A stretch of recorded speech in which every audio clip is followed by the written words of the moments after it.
Morning guys, shoutout nga pala dyan sa ating mga kababayan dito sa bansang New Zealand. So, good morning po. Sa umagang ito po yung aming ginagawa dito po sa Victoria Street.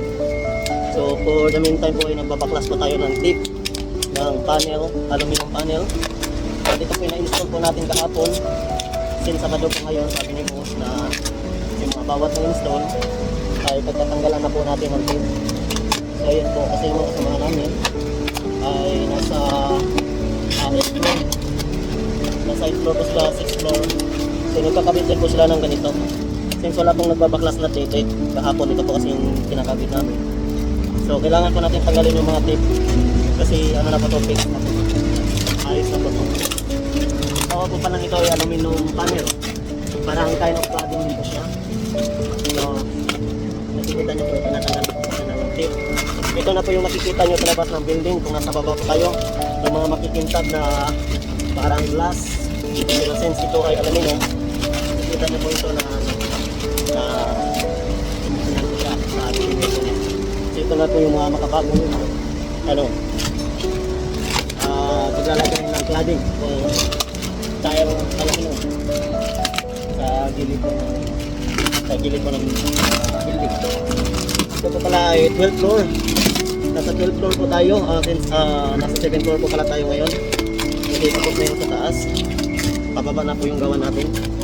Then sa palo po ngayon, Pilipino rin po kami mga pangatak ngayon. So iba yung po sa akin. Nakacharge po ako ngayon sa pagtatanggal ng mga tape dito. Ayan. Alam niyo po dito sa ibang bansa, minsan magaan ang trabaho, minsan mabigat.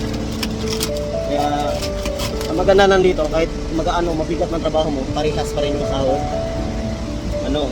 Sumasahod pa rin tayo maayos. Tapos talaga, nakakasuporta tayo sa pamilya natin. Ayan po, ipapakita ko po sa inyo yung mga nilalagay po namin ng mga cladding. Ayan. Yan po siya. Aluminum stud po siya, ginagamit. Aluminum stud. Tapos ayan.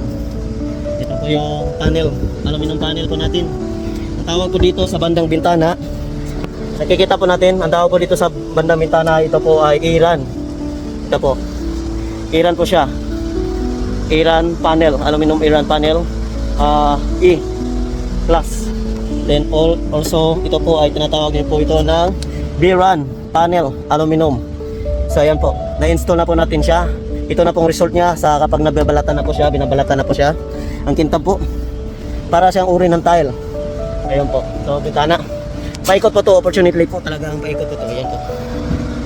Ayan. Ayan po yung ginagawa namin dito. So ayan po, buhay namin dito. Yung mga kasama namin Pilipino nandun sa kabila. Yan guys, kung nakikita nyo, nandyan po sa baba ang ating mga kapwa Pilipino, ang ating kababayan. Since Saturday po ngayon, ay halos Pilipino lang po kami ang pumapasok. So, para mas magiging madali yung trabaho namin ay every floor ay nag-a-assign po kami ng mga tao o yung boss namin pala ay nag-a-assign ng tao every floor para at least man lang may makikita at ma-finish kami. At this time po ay na-assign naman po ako dito sa pag-i-install.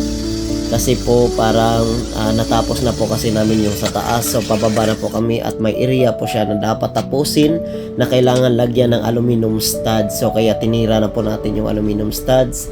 At kung nakikita nyo po ay siyempre bago po natin tatayo yung aluminum stud ay lalagyan po muna natin ng holding bracket o yung pwede po nating mapagbultan o mapagkapitan ng studs po.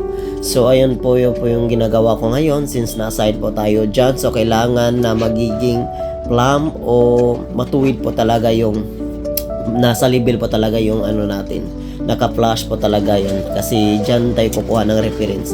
Papunta doon, paikot sa gilid na wala pa pong mga aluminum panel na ilalagay po natin. Kasi dyan po magbabatay at siyempre kailangan talaga na nasa hulog lahat yan at may mali sa pagkakabit natin dyan. Siyempre masusort yung aluminum panel natin. So kawawa din naman tayo, baka hindi tayo masahuran at baka maputbol pa tayo sa site yan. So very strict po talaga sila pagdating po sa checking o sa QC po. kasi ano na po yan, finishing na po yan ang building na yan. So matayog po yan, nasa 12th floor, so nakaka-assign po tayo sa 7th floor. So yun na nga po, tapos na rin po akong magbaklas, yung tip na pinapabaklas kahapon kasi i-check na nila. Yun po yung mga aluminum stand na natapos po natin mula doon sa taas at hanggang doon paikot sa mga wala pa pong mga metal panel. Salamat po at God bless sa lahat.